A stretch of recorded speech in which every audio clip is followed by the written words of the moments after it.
观众朋友、网友朋友，大家好，我是付天少。最近央视播放了一个高清纪录片《军工记忆》。这个纪录片中呢，有一集专门提到歼十战机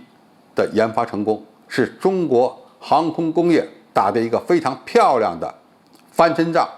那么为什么会对歼十战机给予这么高的评价呢？我们知道，中国的航空工业是从1951年开始正式建立的。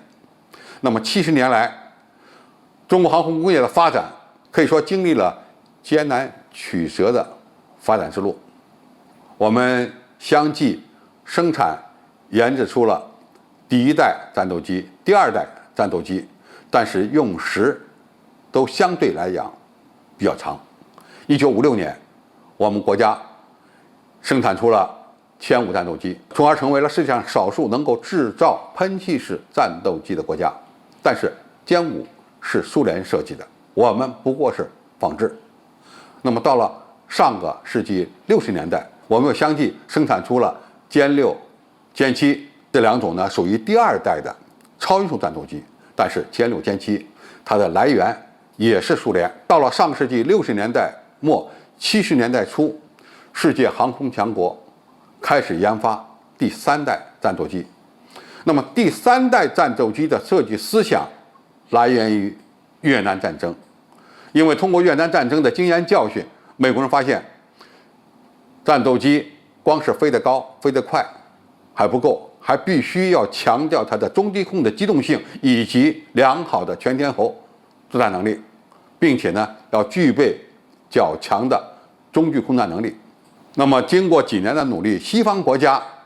包括苏联都相继的开发出了自己的第三代战斗机，但是在这个时间节点上，我们大大落后了。我们的航空技术水平跟人家的差距不断的拉大，武器装备长期停留在二代机的水平。那么要想是吧，有效的保卫我们国家的领空安全，光靠早期的一代机、二代机，那么显然是很难完成使命任务的。而上个世纪80年代、90年代的时候，中国呢刚刚处于改革开放的初期，经济发展相对还是比较落后的，没有太多的钱用于国防工业的建设，因为首先要把更多的资源用于沿海各省份的经济建设和相关的民用产品的开发。那么军队要忍耐，军队一忍耐，规模要缩小，武器装备的数量也要减少。在这个时间段，我们的军力发展可以说长期处于一个停滞阶段，和国外先进水平的差距呢越拉越大。但是好在，尽管当时的经济困难，但是我们依然决定拿出一笔经费来开发第三代战斗机，而这个第三代战斗机的典型代表就是歼十。那么歼十战机和我们过去研制的第一代战斗机、第二代战斗机可以说有了脱胎换骨的发展和变化。首先，它的外形和我们过去常见的后尾式气动布局的战斗机呢都不一样，它采用了压式气动布局。那么压式气动布局从理论上讲，它能获得更大的升力，机动性更好，但是压式布局的飞机研制难度理论上讲要比一般的后尾式战斗机更难。因此世界各国包括一些航空强国，欧洲的法国、英国、德国以及瑞典等等，也都是在研制第三代或者三代半战机的时候才介入压式布局的开发，可见它的研制难度比较大。那么要想让压式布局的飞机能够获得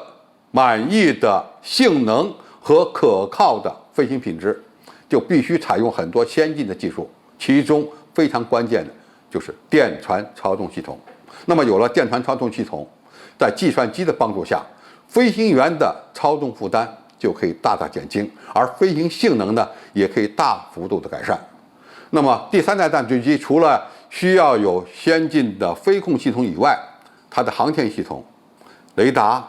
武器系统，甚至包括飞机的外形，都要比第2代战斗机有阶跃性的提高。那么设计出来了，它的制造也不容易，因此第3代战斗机往往它的研发周期是相当长的。那么经过10几年、20年的努力，我们终于开发出了国产的第3代战斗机歼10。那么歼10的诞生，标志着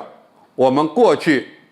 和世界先进水平越拉越大的差距，终于迅速的缩短了。过去中国的航空工业和世界先进水平相比，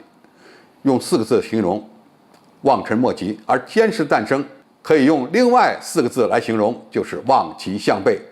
那么望其项背，标志着我们和世界先进水平的差距已经大幅度的缩短了。那么通过歼10战机的研发，我们航空工业的综合技术水平得到了大幅度的提升。尽管我们的研制周期比较长，但是这10几年的时间，为中国培养出了新一代的航空人才。我们依靠自己的力量继续发展，才有了后续的更先进的机型，